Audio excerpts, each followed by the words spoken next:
আচ্ছা, আজ তোমাদের সাথে আমি একটা বিচার চাই।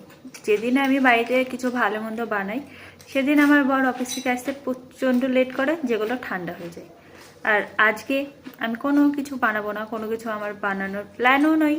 আজকে তার নাকি প্রচণ্ড খিদে পেয়ে গেছে, কিছু না কিছু বানিয়ে দিতে হবে। তো দেখো, এই যে দেখতে পাচ্ছ, এই হচ্ছে সেই ব্যক্তি যার আজকে নাকি প্রচন্ড খিদে পেয়েছে। আর দুদিন ধরে আমি খাবার বানিয়ে বানিয়ে রেখে দিচ্ছি, সেগুলো ঠান্ডা হচ্ছিল। আর আজকে দেখো, বাড়িতে এসে আমাকে আবার এইগুলো বানিয়ে দিতে হলো তাকে, এত খিদে পেয়ে গেছিল।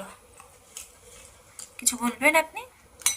দুদিন অভ্যাস করে দিছো না, অভ্যাসটা কোথায় যাবে? ও মাই গড, সত্যি এর প্রমাণও আমি দেখাবো। নেক্সট টাইম আমি যখন বানাবো সেদিন আবার আসবেন না তিনি। আর যেদিন বানাবো সেদিন ফোন করে দিলাম, নিজে বানাবো, তোমার লেট হবে। আচ্ছা।